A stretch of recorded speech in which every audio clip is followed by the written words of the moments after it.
المسلمين والمسلمات والمؤمنين والمؤمنات خصوصا لمؤلف هذا الكتاب رحمه الله تعالى. الفاتحة. أعوذ بالله من الشيطان الرجيم. بسم الله الرحمن الرحيم. الحمد لله رب العالمين الرحمن الرحيم مالك يوم الدين إياك نعبد وإياك نستعين اهدنا الصراط المستقيم صراط الذين أنعمت عليهم غير المغضوب عليهم ولا الضالين آمين. أعوذ بالله من الشيطان الرجيم. بسم الله الرحمن الرحيم. الحمد لله رب العالمين. اللهم صل وسلم وبارك وشرف وكرم وعظم على هذا النبي الكريم سيدنا وحبيبنا ومولانا محمد وعلى آله وصحبه إلى يوم الدين. أما بعد، سبحانك لا علم لنا إلا ما علمتنا إنك أنت العليم الحكيم ولا حول ولا قوة إلا بالله العلي العظيم العزيز العليم عدد كل حرف كتب ويكتب أبد الآبدين ودهر الداهرين رضي الله عني وعنكم وعن جميع المسلمين. Alhamdulillah, kita bersyukur kepada Allah yang telah memberikan nikmat kepada kita sehingga dapatlah kita berhadir untuk menuntut ilmu agama pada malam hari ini. Mudah-mudahan Allah Subhanahu wa taala selalu memberikan istiqamah kepada kita untuk menuntut ilmu dan cinta kepada ilmu, menuntut ilmu sampai akhir hayat kita. Amin ya rabbal alamin. Salawat dan salam semoga senantiasa Allah curahkan kepada baginda Rasulullah sallallahu alaihi wasallam. Allahumma salli wa sallim ala sayyidina Muhammad wa ala ali sayyidina Muhammad. Tak lupa kita berniat i'tikaf pada ini masjid. Bismillahirrahmanirrahim.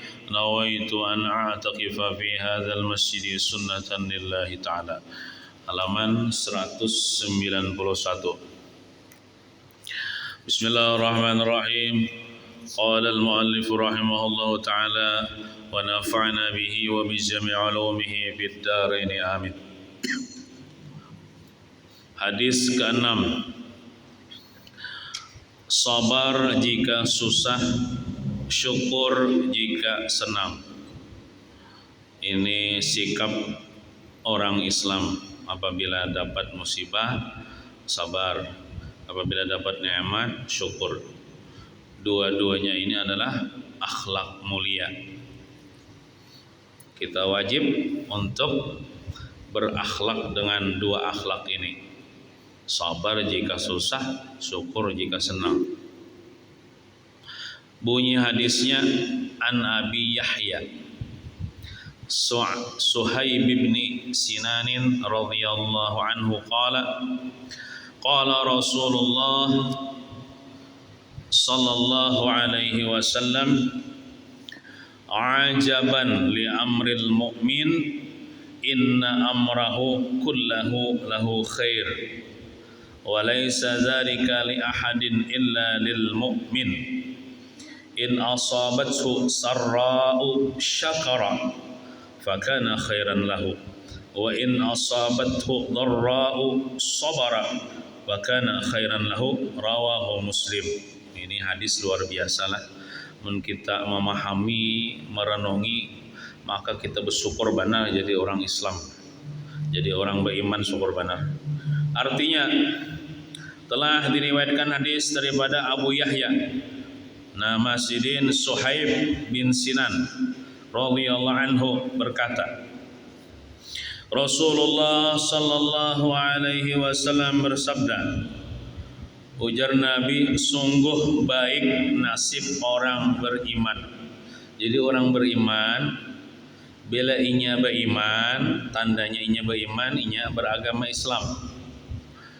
Itu kadidanya kisahnya nasib sial atau tidak? Baik terus nasibnya. Jadi kadidanya sial bagi orang beriman. Kecuali inya mengerja dosa baru sial. Ini maksudnya nang menimpa kepada inya tah. Itu nasibnya tuh baik terus. Karena dalam semua keadaan mereka mendapat kebaikan. Orang beriman ini nasibnya baik terus. Karena keadaan mereka selalu mendapatkan kebaikan. Berarti orang beriman ini kada perlu lagi kalau sakit hati, kada perlu lagi sedih, baik terus yang Allah takdirkan kepada dirinya.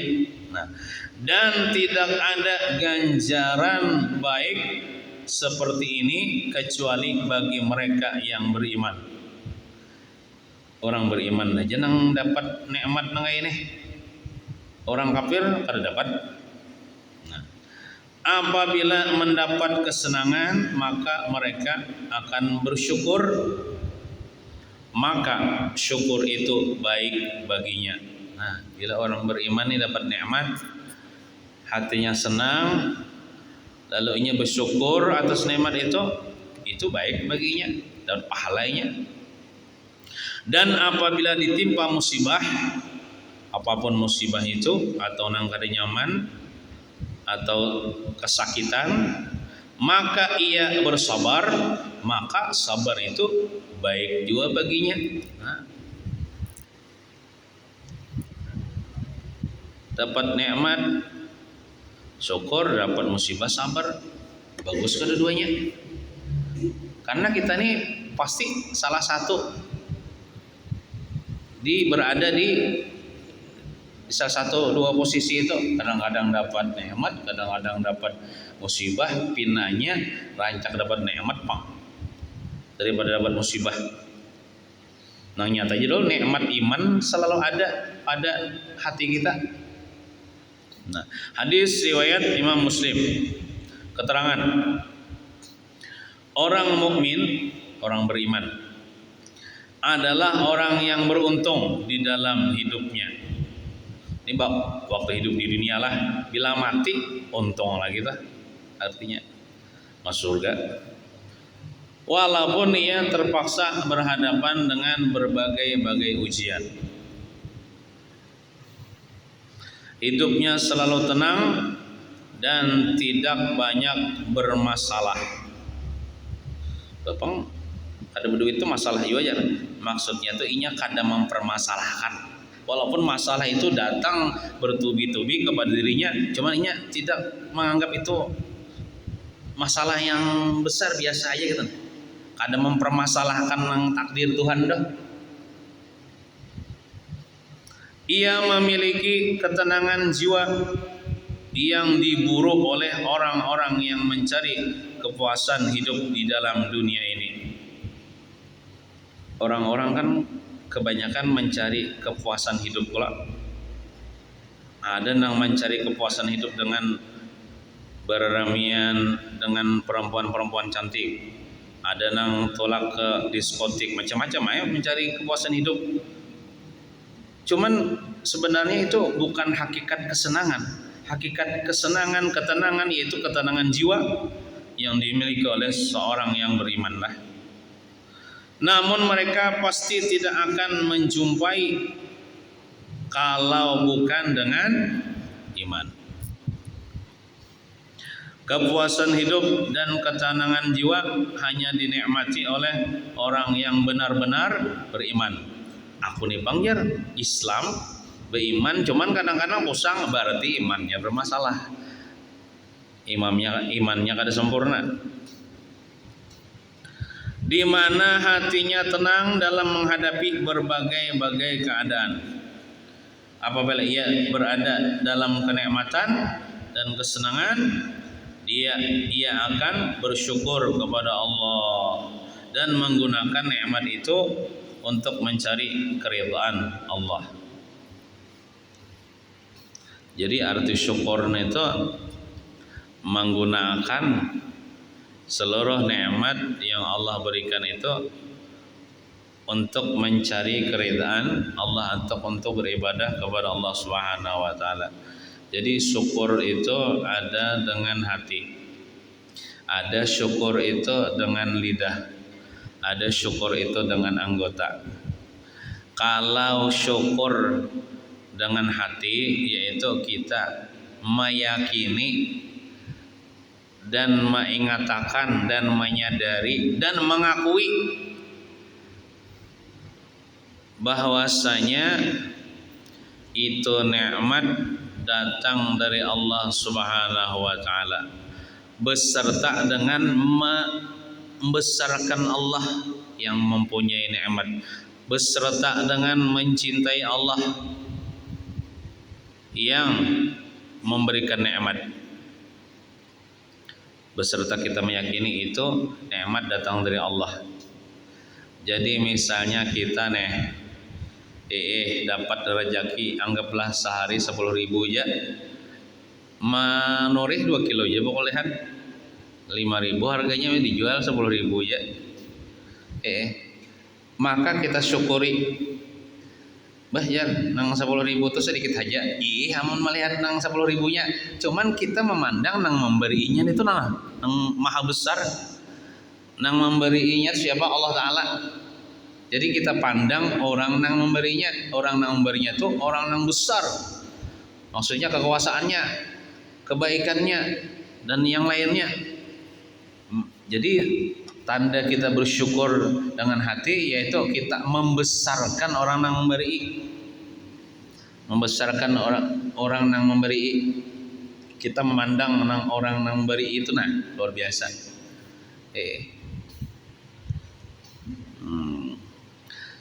Sehingga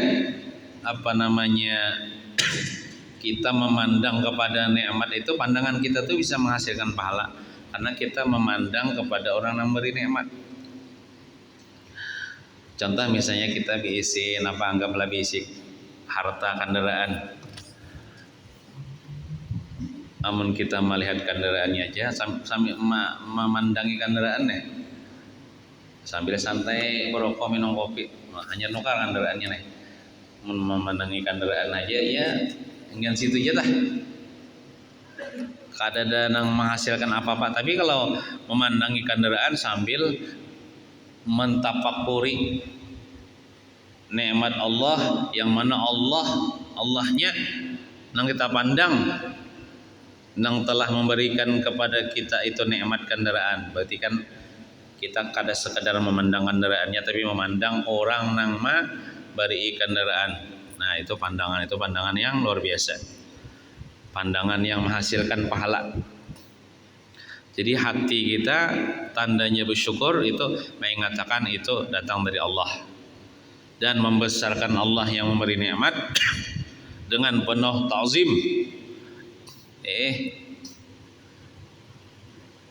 Dan cinta juga lawan yang memberi nikmat nih. Kemudian lagi lidah kita bersyukur juga. Apa lidah kita bersyukur mengucapkan alhamdulillah sekurang-kurangnya. Menang panjangnya tuh alhamdulillahirabbil alamin hamdan yuwafi ni'amahu wa yukabi mazidah. Ada sebagian ulama mengatakan barang siapa membaca alhamdulillahirabbil alamin hamdan yuwafi ni'amahu wa yukabi mazidah 3 kali membacanya, 3 kali beisukan, 3 kali kemarian. Makanya kan itu dibuat oleh Habib Abdullah Al-Haddad di dalam Wiridul Latif, enggak ada salah dah. Itu jar ulama, kita sudah menunaikan syukur kepada seluruh nikmat yang Allah berikan kepada kita. Padahal kita kadang kalau hitung nikmat tuh banyaknya. Wa in ta'uddu ni'matallah la tusuha. Jika mau menghitung-hitung nikmat Allah, kau tidak akan dapat menghitungnya. Banyak benar. Mensyukurinya secara fisik kadang apa kita. Cuman ada sebagian ulama mengatakan siapa yang membaca namun kada hafal cari bian di Wiridul Latif itu ada bacaannya. Alhamdulillahirabbil alamin hamdan yuwafi ni'amahu wa yukafi'u mazidah. Itu bacanya 3 kali. 3 kali pagi, 3 kali sore. Niscaya kita yang membaca itu ditulis sebagai orang yang menunaikan syukur ke atas nikmat-nikmat Allah yang Allah berikan kepada kita. Alhamdulillah kita digolongkan orang yang bersyukur.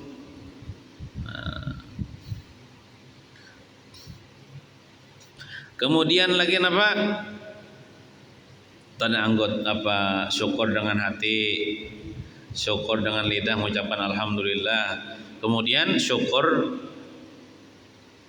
dengan anggota kita. Contoh misalnya kita diberi nikmat apa ya? Nang di awak kita aja dulu harus senang nang lain-lain. Lidah misalnya lidah nih. Nikmat deh. Maka kita gunakan lidah untuk membaca Quran, membaca hadis, membaca kalam ulama, berzikir, berselawat, bertasbih, menasihati orang dan lain sebagainya, menghasilkan pahala. Nah, itu tanda bersyukur. Jangan digunakan lidah itu untuk menyambati orang dan sebagainya lah. Nah, belum lagi nang lain-lain tak.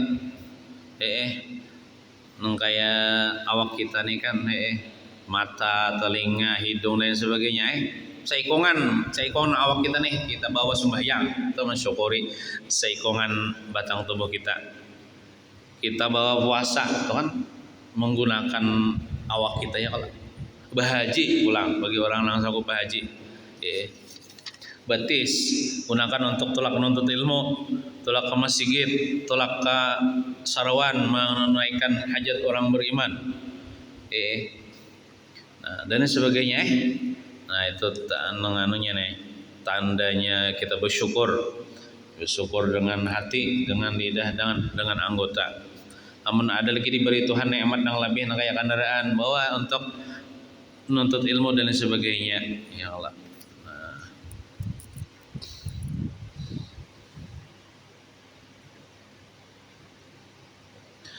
Apabila ia berada dalam kenikmatan dan kesenangan, ia akan bersyukur kepada Allah Ta'ala dan menggunakan nikmat itu untuk mencari keridhaan Allah, baik untuk kegunaan dirinya sendiri atau untuk kebaikan orang lain.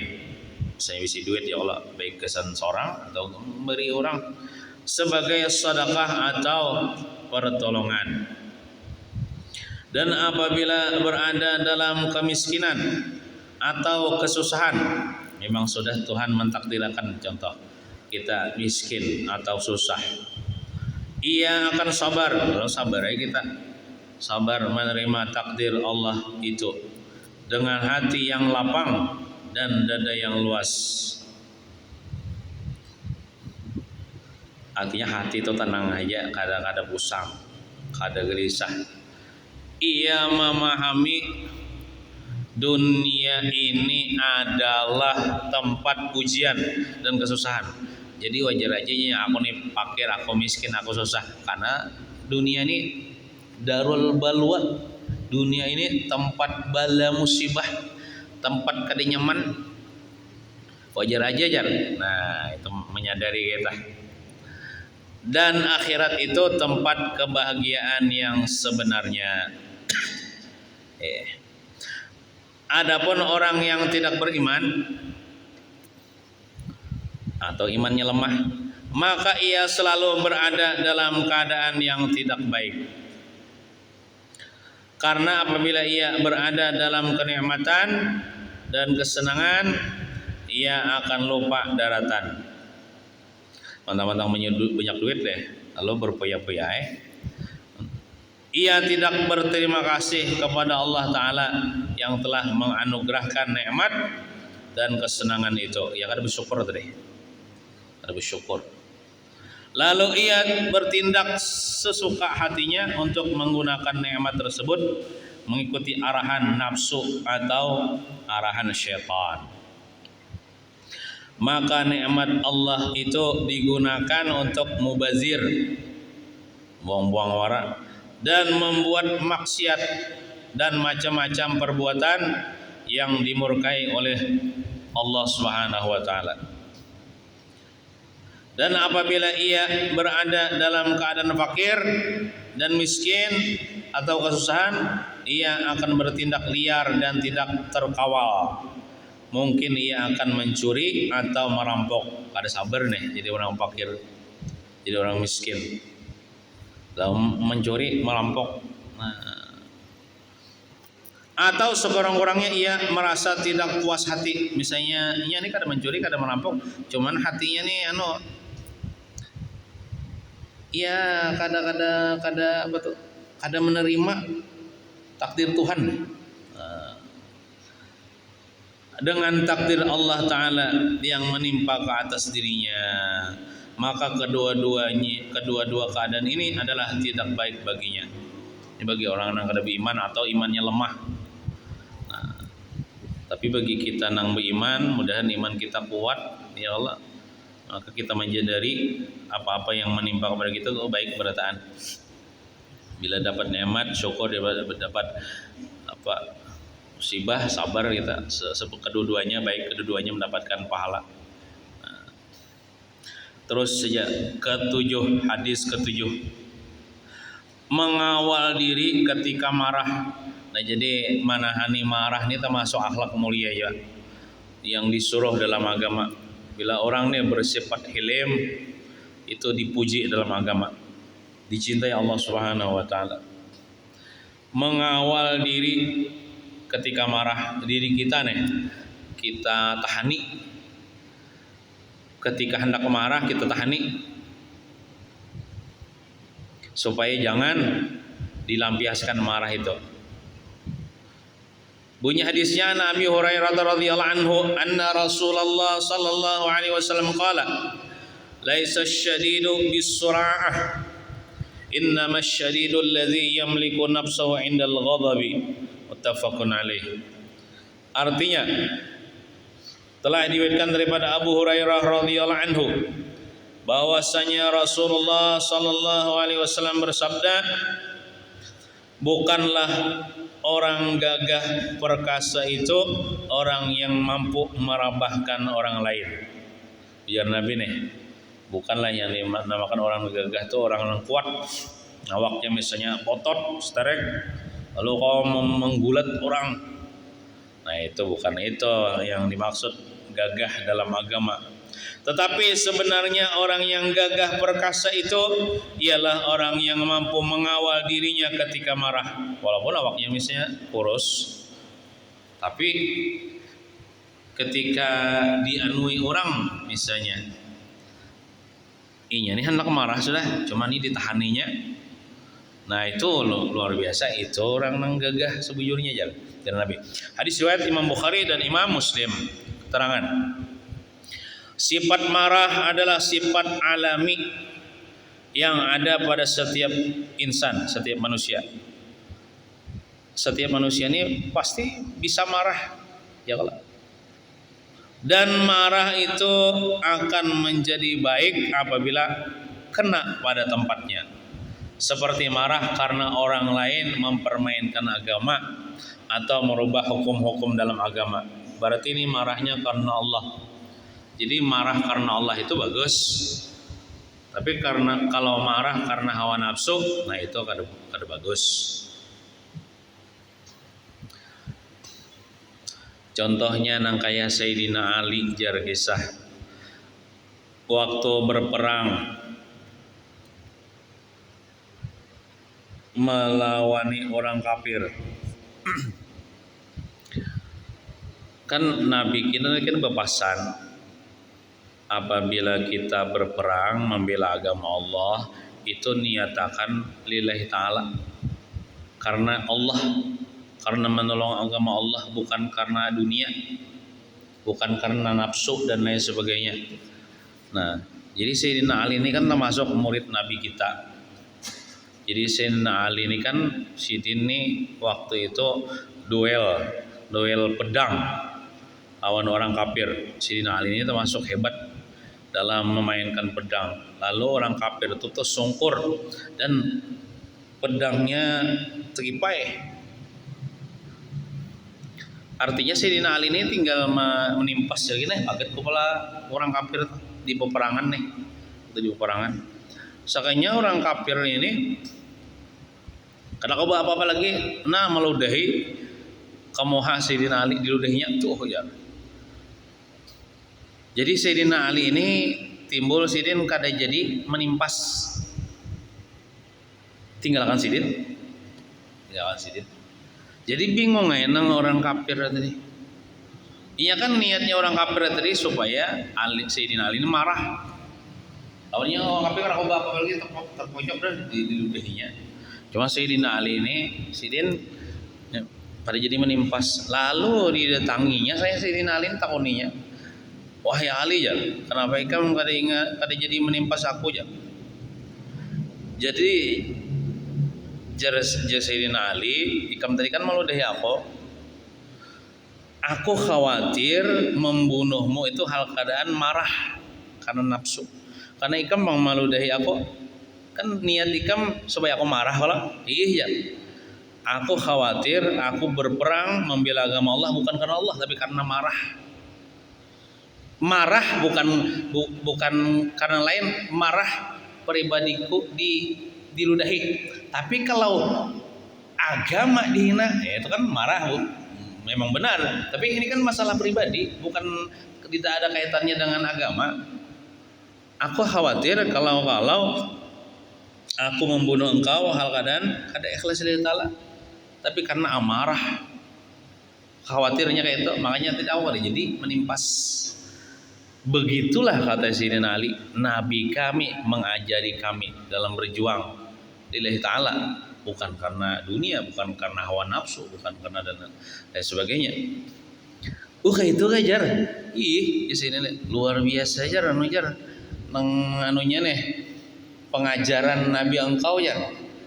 Isa kalinya biarlah memang Tuhan memberikan hidayah Bang. Akhirnya nang orang tadi itu berislam di hadapan Sayyidina Ali. Itu karena apa? Karena akhlak. Ketika perang pun akhlak dipakai.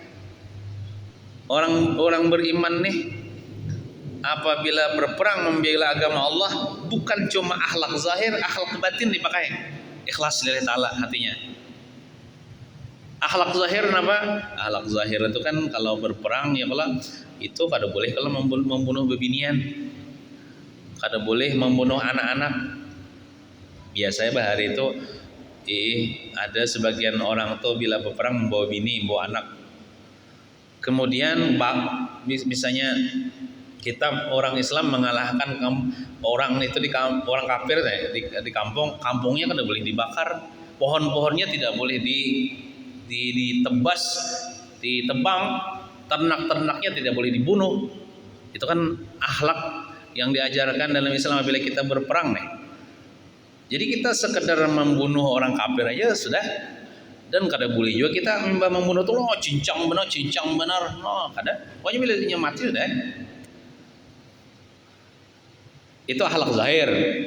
Akhlak batin ya tadi berperang karena Allah, bukan karena hawa nafsu, bukan karena amarah, karena diri dihina, diludahi, bukan. Nah sampai kayak itu. Artinya kan apabila orang tuh hendak dikatakan sebagai syuhada itu orang yang mati syahid di peperangan, dia harus memakai ini tuh akhlak zahir dan akhlak batin. Artinya ikhlas berjuang karena Allah.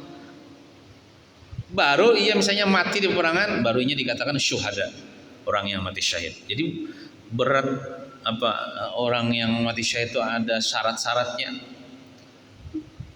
Namun dihendak dikatakan syahid di sisi Allah malah. Itu kita kada pernah berperang, paling memerangi hawa nafsu. Cuman ada hadis Nabi nih yang berbunyi, barang siapa kurang lebihnya lah membaca salawat mungkin ada 100 kali ya, baca salawat 100 kali, maka nanti dia akan dikumpulkan di akhirat bersama para syuhada, bersama orang-orang yang mati syahid. Orang yang mati syahid di peperangan, kita membaca salawat 100 kali, maka dikumpulkan kita, ujar Nabi, bersama para syuhada. Dan orang yang menjadi syuhada, orang mati syahid itu ada syarat-syaratnya. Di antaranya tadi hatinya harus niatnya lillahi ta'ala, berjuang karena Allah Subhanahu wa ta'ala. Itu Sayyidina Ali itu tadi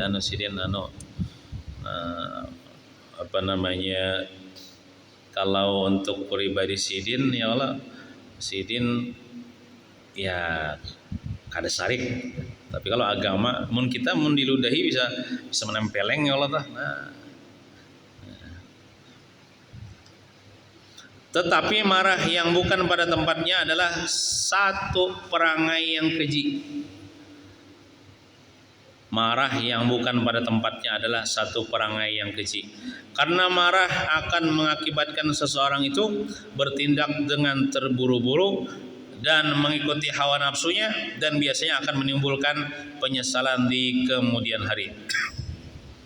Al-ghadabu awwaluhu junun wa akhiruhu nadamun.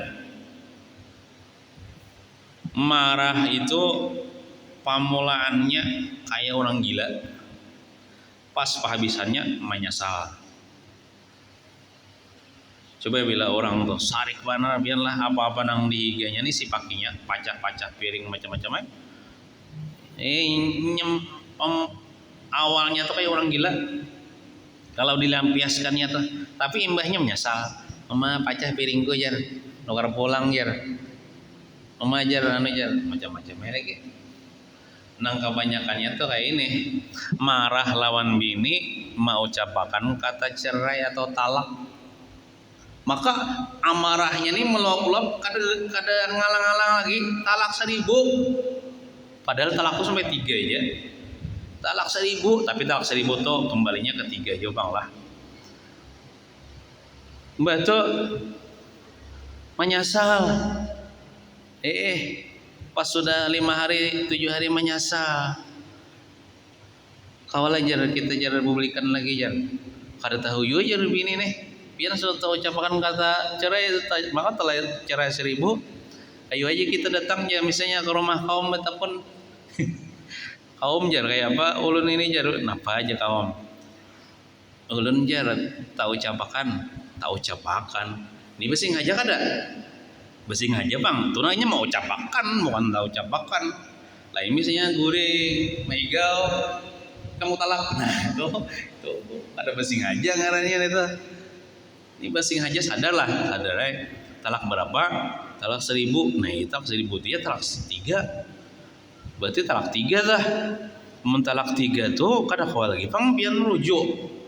Kada kau lagi pemantukan. Kecuali 5 syaratnya. Tahu kalau 5 syaratnya kemarin dah. Berat 5 syaratnya dah. Apabila jalan misalnya nang pian betalakan nih seminggu yang lalu bang babang pian sarong malah di sarongmahnya tetap bahkan sekalambu bahkan berkumpul nah iya maulah kayak itu hukum zina hukumnya imbah menalak walaupun jangankan talak 3 talak 1 telah tapi kan di danang kata rujuk kan di danang rujuk berkumpul itu berdosa. Kecuali rujuk dulu, apalagi talak 3 nih, kan tidak rujuknya.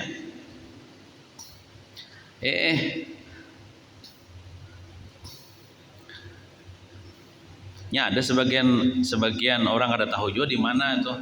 Cuman menurut jumhur ulama, bila mengatakan talak 3 itu talak gugur sudah talak 3. Kamu talak 3 ya, bini nih. Ada sebagian orang mengatakan masih talak 1 ya.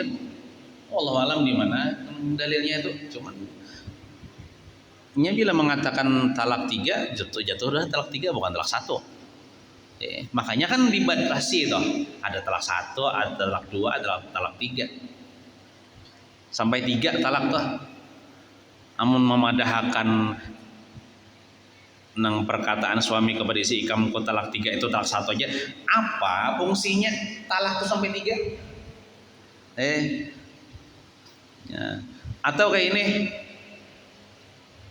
talak 1 kamu talak ya memantukan sudah berbaikan kena ada bakal lagi bilang kamu talak 1 memantukan pulang berbaikan sekalinya bakal lagi bilang kamu talak pulang talak 1.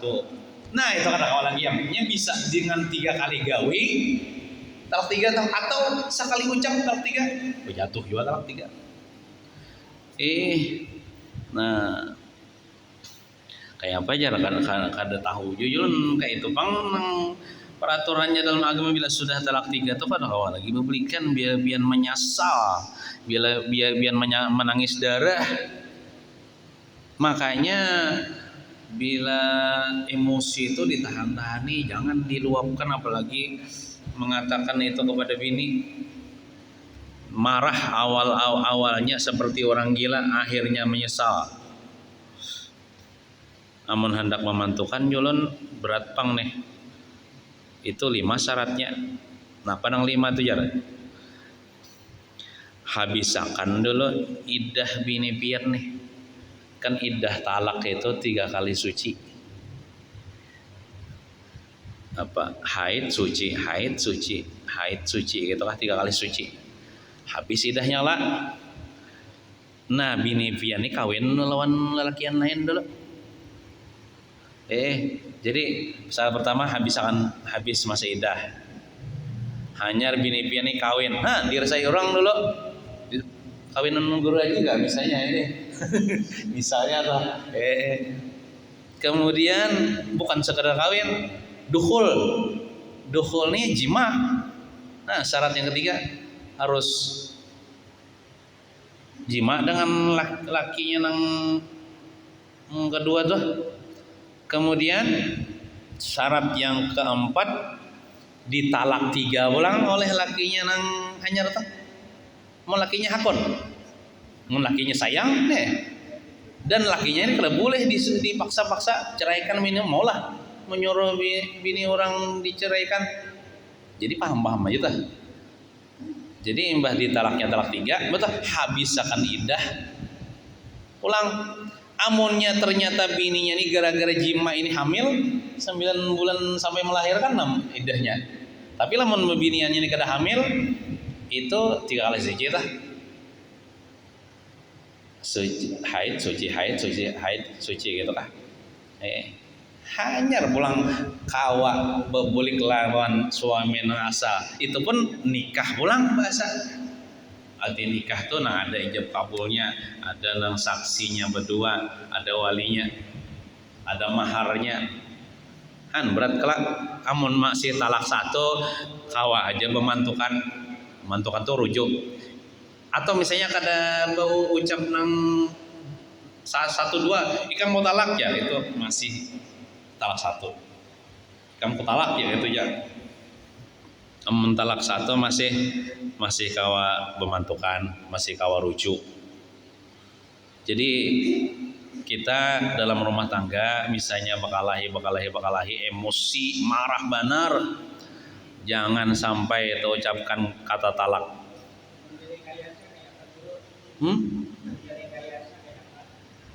Kayak apa maksudnya? Diupahkan.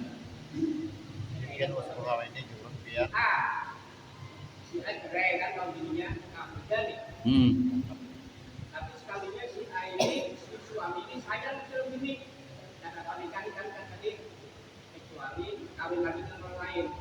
Jadi si A ini dikawal tolong dicari biniku ini, itu bukan syarat. Kalau menyuruh nikah itu boleh aja, cuman nang menyuruh nang mencerai itu boleh lah dulu ya tak? Boleh lah ya tak? Makanya itu banyak terjadi itu. Ini sebenarnya kada boleh bang menyuruh orang menceraikan bini orang, cuman ini kisah masing-masing saling paham aja itu nah. Tahu lah bila ya paham aja tak kayak tak. Ini si bini yang dicerai masih sayang sama suaminya masih sayang juga. Cuma itu kan karena emosi melepasan kan. Iya nang datang ke kaum tuh kayak itu juga tadi. Bininya takutnya sayang mana laki ya. Lakinya pun sayang juga lawan bininya, ada kon perpisahan. Namanya menyesal. Cuman jabian tadi kalau lalu disuruh orang Ya kayak itu biasa. Disuruh orang mengawini, cuman Diberi duit untuk mengawini itu kan jadi masalah. Kalau disuruh mengawini dan diberi duit kan jadi masalah. Nang jadi masalah tuh disuruh menceraikan tuh nah. Itu perjanjian dalam situ. Nah itu orang kada tahu itu. Kawannya menikahi tadi itu kada kawan menjima, artinya kada turun dinikahkan ya Pak. Nah itu ini kenyataan yang ada orang rumah bisa direkayasa.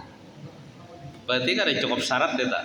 Berarti jadi syaratnya harus dijima walaupun sekali. Ya itulah yang bicara orang itu namanya cinta-cinta itu. Jadi permasalahan itu nggak banyak terjadi. Itu adanya. Bahkan apa deh?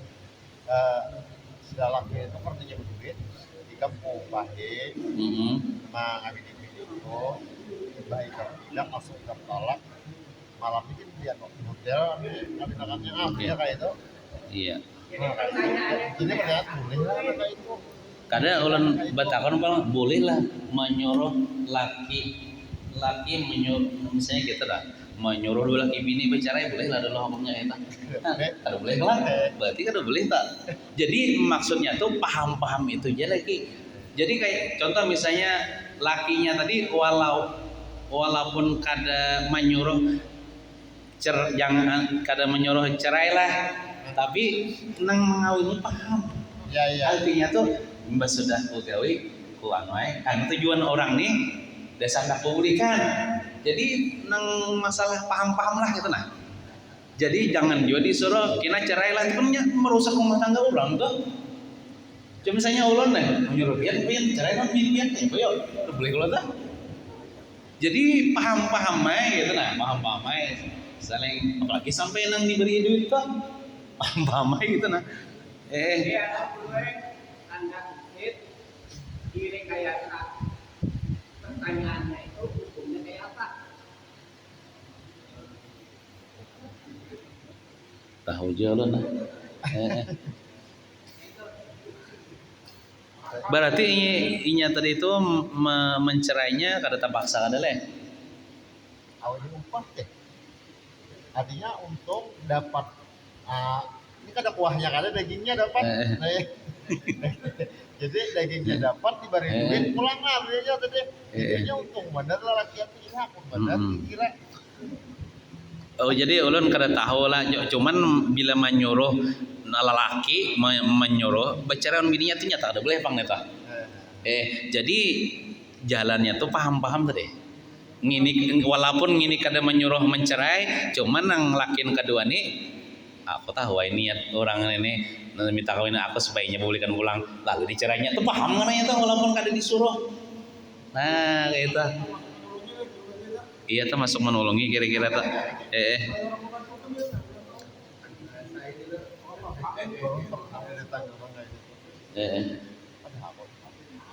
Dipinta orang kayak itu. Kenapa jadi kenapa? Masalahnya kan biasa kalau dia mencari jalan makanya kan muhalil kalau namanya bahasanya muhal itu orang nang menjadikan halal pulangnya publikan menaknya awal. Nah gitu.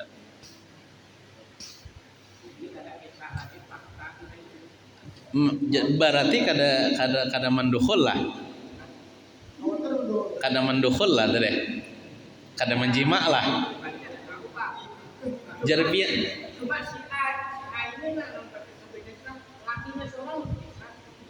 Oh lakinya seorang. Berarti lakinya itu dikisahkan oleh yang laki bininya toh. Artinya kada dijimanya. Mau kada dijimanya kadang kawa dulu. Ya harus jima dulu syaratnya. Walaupun ibarat itu pakai kondom. Asal jima walaupun saculop. Bejapai kan tuh masuk kan itu.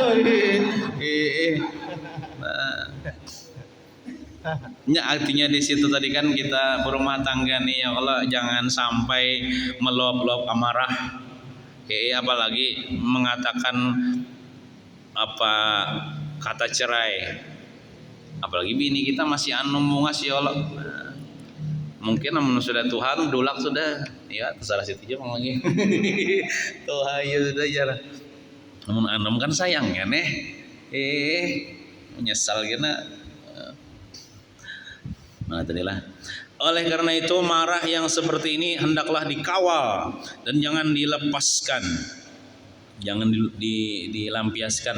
Karena apabila sesuatu tindakan dibuat dalam keadaan marah, maka tindakan itu dibuat dalam bentuk yang tidak sehat dan tidak menghasilkan faidah, bahkan akan mengakibatkan penyesalan dan kerugian. Misalnya lah bini itu, misalnya lah sambil emosi, sambil memasak, bisa kada nyaman rasanya. Masin kah apakah dan sebagainya. Iya.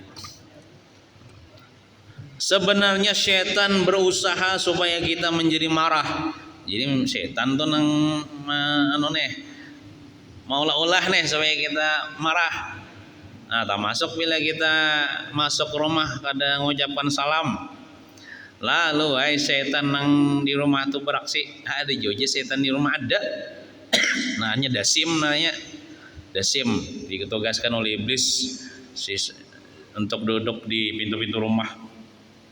Bila masuk rumah kadang ucapan salam, nah beraksi ya setan itu diulah-ulahnya bini supaya memamai laki mencerai. Jadi bila kita mengucapkan salam, assalamualaikum ya kita terpelacung, nah setan netanya bukahnya. Nah jadi kada kau mengganggu dalam rumah tangga. Dan apabila kita sedang marah, maka mudah sekali bagi syaitan untuk menggoda dan menyesatkan kita. Karena pertimbangan yang sehat telah hilang dan akal telah diliputi oleh emosi, sehingga tidak dapat berfungsi dengan baik. Maka seseorang yang dapat mengawal dirinya daripada melaksanakan kemarahannya, berarti ia telah berhasil melawan syaitan yang akan menghiritnya ke jurang kebinasaan, kejahilan dan penyesalan. Jadi bila kita marah ya Allah, bila kita marah lawan seseorang lah, seandainya kita tuh berhadapan lawan inya berjauh, jangan berparak. Atau misalnya orangnya jauh, jangan diparaki gitu. Karena bila sudah ampih marah hanya kita berparak.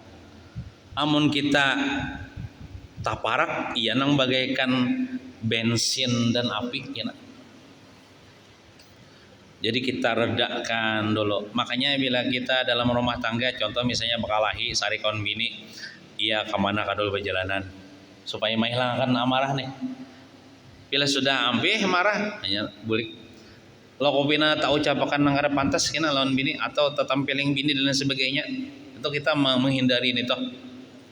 Atau caranya misalnya kita bau wudu, karena setan tuh dari api itu kalah lawan air. Kalau kita ambil air wudu imbah wudu masih aja lagi marah, bawa berabah, masih jauh marah lagi bawa guring, insya Allah bangun guring hilang sudah amarah tuh. Atau misalnya bangun guring masih jauh lagi marah, bawa berjalanan dulu, cuman berjalanannya tuh jangan salah lah, ini berjalanan ke diskotik mencari bebinian, menyabu, minum arak, mabuk, menghilangkan masalah, itu menambah masalah sebenarnya. Atau tolak keselingkuhan itu menambah masalah. Maksudnya itulah ke majlis taklim kah, ke masjid ke etika, menenangkan jiwa, tolak ziarah ke kubur ulama kah, atau minta nasihat ulama kah. Dan kemampuan seseorang melawan syaitan, yaitu musuh yang tidak nampak, itu adalah lebih hebat daripada kemampuan seseorang yang hanya dapat mengalahkan musuh yang nampak di mata. Mun kita tuh kalau mengalahkan setan, kan setan ini kada dilihat di mata, berarti kita harap dah. Kalau mengalahkan setan, tentunya dengan bantuan Allah. Itu caranya tadi, bila kita meredam amarah kita, itu setan marah. Tapi kalau kita melampiaskan emosi kita, kita kalah oleh setan. Wallahu a'lam bishawab. Sebutingnya lagi. Halaman 31. Bismillahirrahmanirrahim. Qala al-musannif rahimahullahu taala wa nafa'na bihi wa bi jami' ulumihi bid darin amin. Judul yang ke-9, nabi-nabi dan rasul-rasul adalah terpelihara.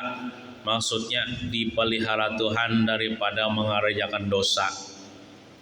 Terpelihara daripada mengerjakan maksiat. Bunyi bait syairnya, ismatuhum kasairil malaikah wajibatun wa fadalul malaikah.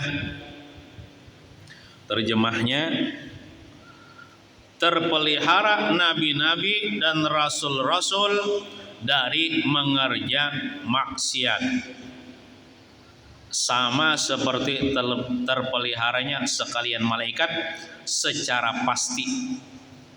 Artinya wajib mereka itu terpelihara daripada mengerjakan dosa dan maksiat. Nabi Adam tupangnya makan buah itu jar, itu pada zahirnya narai kesalahan, tapi pada hakikatnya itu bukan maksiat, tapi mengandung hikmah. Hikmahnya apa? Lalu Nabi Adam gara-gara makan itu kan, lalu sidin dikeluarkan dari surga, lalu diandak ke dunia, lalu sidin beranak cucu di dunia, lalu malah menurunkan kita, lalu ada masjid, lalu ada majlis taklim. Nah, itu kan banyak hikmahnya dah. Enggak ada kayak itu dah. Dan mereka nabi dan rasul itu mengungguli sekalian malaikat. Jadi makam para nabi dan rasul itu di atas para malaikat. Malaikat di bawah, para rasul, para nabi itu di atas, mengungguli makamnya. Hurayan ini syarahnya. Dan di antara perkara yang wajib oleh tiap-tiap mukallaf. Mukallaf ini kan orangnya Islam, balik berakal dan selamat panca inderanya. Nah, panang wajib mengiktikadkannya, meyakinakannya bahwa Allah Ta'ala telah mengutus para nabi dan rasul. Turaknya hilang. Berarti para nabi dan rasul. Dan para nabi dan rasul itu semua bersifat maksum. Artinya terpelihara dari mengerjakan kemaksiatan. Ini kita yakini sampai mati. Artinya kalau misalnya suatu saat di akhir zaman ada tetamu orang yang mengajarkan apa jar, nabi itu bisa juga berdosa ya, nabi itu bisa maksiat. Nah, itu adalah pengajian sesat, menyesatkan. Mereka terpelihara seperti mana terpeliharanya para malaikat yang mulia. Malaikat itu kan pernah maksiat juga, gak ibadah terus gitu ya. Dan mereka tidak pernah meninggalkan kewajiban, tidak pernah melanggar larangan Allah. Allah memelihara para nabi dan rasul ini dari perkara maksiat, karena mereka merupakan ikutan manusia yang dicontoh akhlak dan perilakunya sebagai suri toladan yang baik bagi pengikutnya. Amunnya para nabi, para rasul bisa juga maksiat, kayak apa manusia hendak menuruti, maka mereka sebagai suri toladan yang baik ya Allah. Nah, al-ismatu menurut istilah nama jar al-ismatu dah. Ismatu itu ya yang terpelihara mereka daripada maksiat, maksum lah. Apa menurut istilah? Hifzullahi ta'ala lahum minaz zambi ma'astihalati wuqu'ihi. Artinya pemeliharaan Allah Ta'ala bagi nabi-nabi dan rasul-rasul dari dosa dan dari terjerumus di dalam dosa. Berniat hendak mengerjakan dosa kada ada jua. Adapun dalil bahwa Allah Ta'ala memelihara mereka dan mereka maksum itu terpelihara daripada dosa, adalah firman Allah Ta'ala. Ini dalilnya nah, mereka itu maksum. Wasbir li hukmi rabbika fa innaka bi a'yunina. Surah At-Tur ayat 48. Artinya, dan bersabarlah dalam menjalankan ketetapan Tuhanmu. Ini Tuhan mengkhitab Nabi kita Muhammad SAW lah dalam ayat ini. Dan bersabarlah dalam menjalankan ketetapan Tuhanmu. Iya, nang Nabi menyampaikan menyampaikan risalah nih. Banyak Allah yang memusuhi, mengganggu, ya sabar ya Nabi dalam menjalankan dakwah nih. Nah, maka sesungguhnya engkau wahai Nabi Muhammad berada dalam pengawasan kami. Pengawasan kami itu pemeliharaan kami. Terpelihara itu maksudnya ada terpelihara daripada kejahatan mereka itu kafir Quraisy. Artinya Tuhan menjaga Nabi Muhammad nih dari kejahatan mereka. Termasuk juga Nabi kita ini dipelihara daripada mengerja dosa, mengerjakan maksiat. Dan adapun perkataan An-Nazim wa fadalul malaikah, wa fadalul malaikah artinya para nabi, para rasul kan mengungguli para malaikat nih. Mazhab Mu'jamul Asy'ariyin artinya pembesar kebanyakan daripada bubuhan Asy'ariyin, orang yang mengikuti mazhab Imam Abul Hasan Al-Asy'ari dalam tauhid nih, bahwa nabi-nabi dan rasul-rasul terlebih utama daripada malaikat. Dan di dalam matan Jawharatut Tauhid Imam Al-Laqani menyebutkan bait syair, wa afdalul khalqi 'alal itlaqi nabiyyuna famil 'anil syiqaqi wal anbiya yalunahu fil fadli wa ba'dahum malaikah dzil fadli. Kadidas itu terjemahnya leh. Wa afdalul khalqi 'alal itlaqi nabiyyuna, bermula seabdal makhluk secara mutlak nabiyyuna, yaitu nabi kita Muhammad sallallahu alaihi wasallam. Jadi nabi kita tuh nang paling abdal makhluk dah. Makhluk ini kan banyak termasuk surga. Surga itu makhluk juga. Jadi Nabi Muhammad itu lebih abdul daripada surga. Lebih abdulnya biarlah secara mutlak itu artinya mulai dulu, sekarang dan sampai kapanpun tidak tertahan oleh zaman dah. Nabi kita itu tetap abdul. Sebelum adanya dunia ini, itu Nabi paling abdul. Sebelum adanya alam semesta itu tetap Nabi yang paling abdul makhluk. Pamil anis syiqaqi, pamil itu artinya maka cenderung olehmu, maksudnya cenderung kepada pendapat yang benar. Anis syiqaqi antulit tarak, daripada meninggalkan kesesatan. Napa etikat nang sesat itu? Etikat nang sesat itu apabila ada yang mengatakan ada nang abdal melebihi Nabi Muhammad. Bila ada mengatakan ada nang abdal makhluk selain Nabi Muhammad atau lebih abdal daripada Nabi Muhammad, itu kesesatan. Famil anis syiqaqi, maka condong olehmu, condong kepada kebenaran, anis syiqaqi, daripada meninggalkan kesesatan. Wal anbiya yalunahu fil fadli, dan nabi-nabi selain Nabi Muhammad yalunahu mengiringi akan Nabi Muhammad fil fadli pada keutamaan. Artinya setelah Nabi Muhammad itu nabi-nabi yang lain nang utama-utamanya ada nang ulul azmi minar rusul. Cuman nang hebatnya Nabi Muhammad, kemudian ada nang mengiringi Nabi Muhammad di bawah-bawahnya lagi. Fit fadli pada keutamaan. Wa ba'dahum, dan sesudah mereka itu para nabi berataan malaikah zil fadli, malaikat yang mempunyai keutamaan. Jadi malaikat itu di bawah para nabi dan rasul. Ketika Allah telah menciptakan manusia pertama, yaitu Nabi Adam alaihissalam. Nah, Nabi Adam nih manusia pertama, bukan manusia purba lah. Maka Allah memerintahkan para malaikat untuk sujud menghormat kepadanya. Maka Allah memerintahkan para malaikat untuk sujud menghormat kepadanya. Kepada siapa? Kepada Nabi Adam. Berarti kan tak unggul Nabi Adam, tapi malaikat nih pangkatnya. Sampai Nabi Adam nih disuruh Tuhan malaikat hormat kepada Nabi Adam. Firman Allah, wa idh qulna lil malaikati isjudu li adama fasajadu illa iblis aba wastakbara wa kana minal kafirin. Surah Al-Baqarah ayat 34.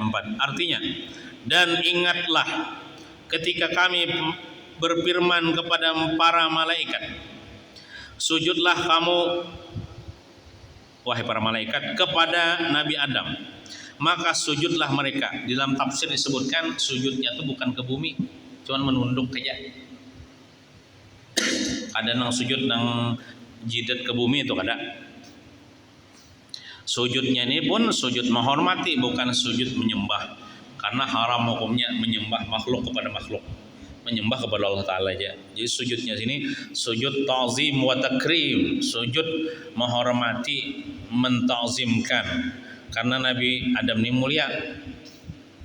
Ujar sebagian ulama, kenapa aja Nabi Adam mulia? Karena Nabi Adam ini mengandung di sulbi sidin akan nur Nabi kita Muhammad SAW yang dikandung di tulang belakang ayahnya yang zahiri, yaitu Nabiullah Adam, disebutkan dalam Manaqib Saman kita. Makanya malaikat ini hormat kepada Nabi Adam. Lalu berpindah-pindahlah ya Allah nur Nabi kita tuh dari sulbi yang mulia ke rahim yang mulia, dari sulbi yang mulia ke rahim yang mulia, dari sulbi yang mulia ke rahim. Berpindah-pindah. Ada yang melewat Nabi Nuh juga. Nabi Nuh mengandung nur Nabi Muhammad. Lalu Nabi Nuh itu diselamatkan daripada banjir besar karena mengandung nur Nabi Muhammad. Lalu berpindah-pindah lagi sampai kepada Nabi Ibrahim. Nabi Ibrahim diselamatkan daripada dibakar oleh api karena mengandung nur Nabi kita Muhammad. Lalu Nabi Ibrahim kan kawin dengan seorang perempuan. Itu nang ibunya Nabi Ismail itu Siti Hajar kan, Siti Sarah kah? Oh lihatlah. Nah kawin Sidin dengan bini Sidin, lalu berpindahlah nur itu ke rahim bini Sidin.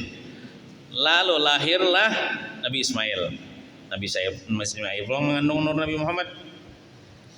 Lalu Nabi Ismail diselamatkan daripada penyembelihan, diganti dengan kambing gibas karena mengandung nur Nabi kita Muhammad. Lalu berpindah-pindah dari sulbi yang mulia ke rahim yang mulia. Sampailah kepada sulbi Abdullah. Abdullah kawin dengan Aminah.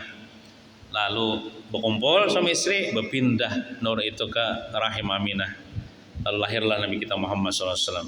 Dan Nabi kita Muhammad SAW itu nur sidin itu nang berpindah-pindah itu melewat bubuhan pada Tuhan sidin tuh mulai sini sampai Nabi Adam tuh itu dengan nikah yang sah menurut syariatnya masing-masing pada waktu itu. Artinya tidak dengan cara zina tuh tidak, dengan cara nikah.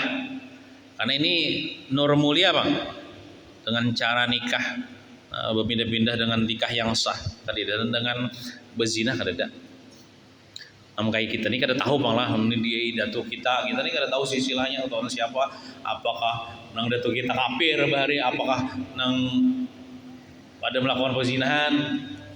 Bisa juga kayak itu, kita kada tahu. Kalau Nabi Muhammad itu suci, kada ada nang nur berpindah tuh melewat nang kada nikah, ada melewat nikah.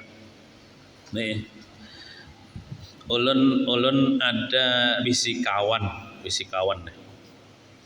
Kawan ulun ini kayak Jopang kawan lah, cuman papatuhan sedikit lah. Kawan ulun ini ujar Habib Segap Baharun. Nah, jadi cuma ulun kada tahu di mana juga kitabnya nih, kada tahu di mana kitabnya, kada tahu ulun takon-takon ustaz-ustaz lain guru kada tahu juga kitabnya. Jadi ujar Habib Segap Baharun, siapa yang menulis silsilah Nabi itu mulai Muhammad bin Abdullah bin Abdul Muttalib bin Hashim kah, bin Abdul Manaf kah, bin Hashim bin Qusay bin Kilab bin sampai ke Adnan, harusnya sampai ke Nabi Adamnya itu ulama kawa memastikan sampai ke Adnan aja, cuman yang ke atasnya tuh berbeda-beda pendapat ulama nang mulai Nabi Muhammad nah sampai ke Adnan ditulis di kertas, kemudian diandak di rumah. Insya Allah rumah itu berberkat.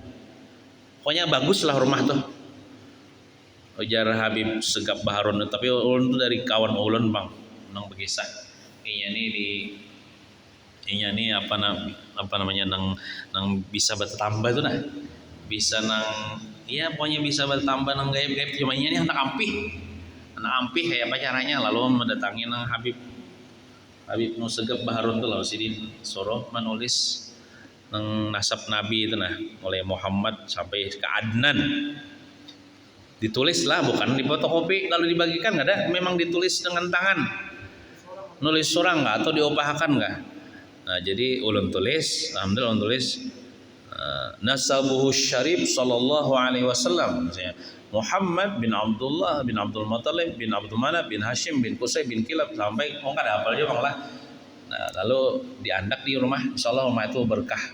Berkah itu banyak ada pengalahian wal gimini. Anak akor namun abut anak tuh biasa aja bagiannya, yang penting ada pengalahian atau parajakian. Nah walaupun orang kada tahu kitabnya di mana, tapi bagus itu digawe nasab Nabi yang sampai ke Adnan dah. Di dalam Maulid Azab tuh ada wa ibnu zabihihim man kana betul anunya tuh yang rawi nang nomor 2 kan nomor 3 kah itu atau ada menulis tentang nasab Nabi itu. Bagus ya bang digawe itu, tapi nu ditulis jangan mencari di Google lalu di print atau print kanannya tuh atau fotokopi pun kawan tuh ada ini ditulis, dan menulisnya pun lah hal karena suci, menghadap kiblat dan setelah menutup aurat, menghadap kiblat, menutup aurat dan sudah wudhu lalu nulis. Nulis dengan bahasa Arab bukan Latin. Bagus bang digawe itu. Insya Allah sini kada berusta Habib Segap Baharun tuh. Insya Allah sini jujur aja, dan mungkin sini ada kitab di manakah ada tahu lah. Nah. Adapun rasul-rasul dan nabi-nabi sebagian terlebih mulia dari sebagian yang lainnya adalah sebagaimana firman Allah Ta'ala. Nah ini dalil mengatakan bahwasanya nabi ini lawan nabi ini ada yang beda pangkatnya, ada tertinggi nabi ini. Dan nyatanya Nabi kita Muhammad pang tertinggi pangkat.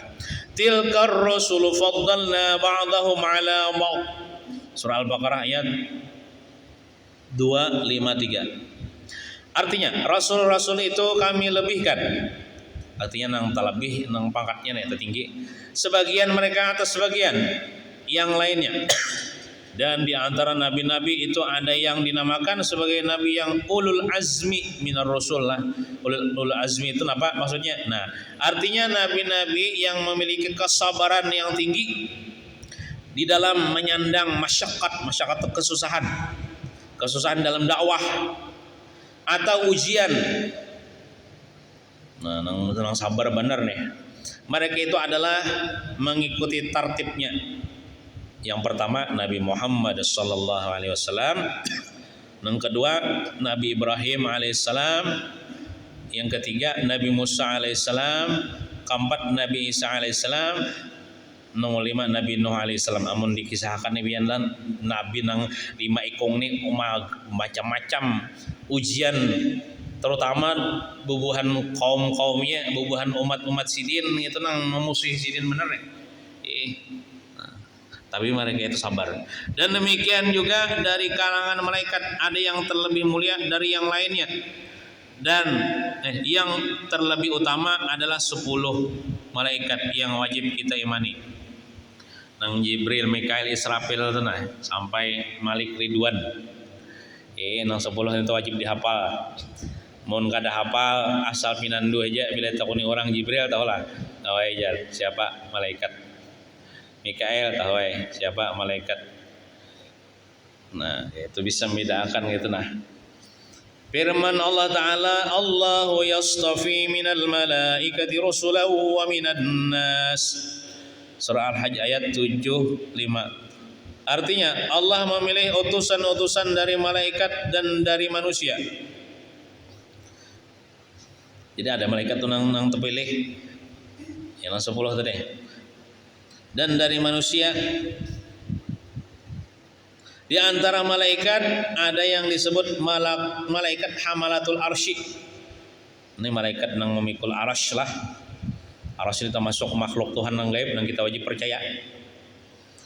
Disebut di dalam hadis mereka sekarang berjumlah 4. Kira-kira berbentuk 4 persegi ke aras inilah, jadi nang 4 ikong malaikat yang memikul lah.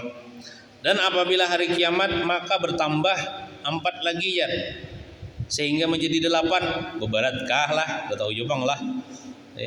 Firman Allah Ta'ala, wal malaku ala arjaiha wa yahmilu arsya rabbika fawqahum yawma idzin samaniyah. Artinya, dan malaikat-malaikat berada di penjuru langit. Ya nang memikul arasy tah. Ya arasy ini di atas langit jar. Dan pada hari itu, maksudnya hari kiamat mungkin, 8 orang malaikat menjunjung arasy Tuhanmu di atas kepala mereka. Bila hari kiamat bertambah pulang 4 jadi 8. Dan ada yang disebut malaikat al-qarubin. Makanya di dalam dua hal tuh. Apa tuh malaikatul qarubiyin ya. Ada di dalam dua hal tuh. Yaitu malaikat yang mengelilingi arasy. Dinamakan qarubin karena selalu berdoa memohon untuk diangkatkan kesusahan. Kesusahan itu bahasa Arabnya karbun. Jadi jangan mengarani anak lah Muhammad Karbi, Muhammad kesusahanku, atau karbun. Kesusahan umat manusia. Jadi ada malaikat yang ditugaskan Allah Ta'ala mendoa supaya diangkatkan kesusahan umat manusia nih. Dan ada yang disebut malaikat al-katabah yang mencatat amal perbuatan manusia. Ya nang malaikat rakib atid. Dan ada yang disebut malaikat al-hafazah yang menjaga manusia dari hadapan, belakang, atas, bawah, kiri dan kanan. Kita nih lah ada nih malaikat nang menjaga akan nih. Nang kanan kiri atas belakang nih. Amun kada dijagakan malaikat tuh bisa ngacak kita karena napa kah, karena virus kah, karena napa, karena panah orang kah. Itu ada ditugaskan Tuhan, cuma hakikatnya Allah Ta'ala bang menjagakan kan, untungnya kita ini. Dan ada yang disebut malaikat al-mustaghfiruna lil mu'minin yang selalu memohonkan ampun untuk manusia. Cuma manusia ini kan seberataan, ada yang dikhususkan, contohnya khusus orang nuntut ilmu jajar, ada malaikat yang mintakan ampun, ya Allah ampuni orang nuntut ilmu jajar. Dan ada yang disebut malaikat as-sajidun yang selalu sujud. Dan ada yang disebut malaikat al-musabbihun yang selalu bertasbih. Kadang-kadang lah kan malaikat ini sujud, inya bertasbih. Kok menghasilkan pahala tah? Itu pahalanya tuh kadang-kadang bukan untuk dirinya. Itu kadang-kadang diberikan Tuhan untuk orang yang beramal apa misalnya. Nah, contoh misalnya ada di dalam riwayat, contoh kita membaca salawat ya Nabi sekali, lalu salawat itu ya diciptakan menjadi seorang malaikat, lalu malaikat itu bertasbih sampai hari kiamat, atau menghasilkan pahala tuh, diberikan pahala tuh kepada kita yang salawat pulang kan. Nah, itu ada juga dalam riwayat kita wudu nang membaguskan wudunya, sunah-sunah digawi, lalu titikan banyu wudu nih, 1 titis air wudu tuh diciptakan seorang malaikat, yang malaikat itu beristighfar sampai hari kiamat, mengistighfarakan dosa kita nih kepada Allah. Gitu. Dan ada yang disebut malaikat as-saffun, fa-nya bertasydid lah, as-saffun yang selalu berbaris. Dan ada yang disebut malaikat al-muta'aqibuna bil-laili wan-nahar yang bertugas berganti siang dan malam, kayak besip itulah. Gantian siang dan malam nih. Misalnya malam nih ada mulai langit nih turun ke bumi. Kina subuhnya naik, kina ada pulang malaikat yang bertugas di siang. Ada kadang-kadang gawinya itu mencatat-catat. gawian manusia ini. Nah, dan ada yang disebut malaikat rahmat. Malaikat rahmat. Malaikat rahmat ini yang ketujuh berada di tempat-tempat kebaikan, contoh di majelis ilmu, di acara-acara maulid, di acara zikir dan lain sebagainya, malaikat rahmat dah.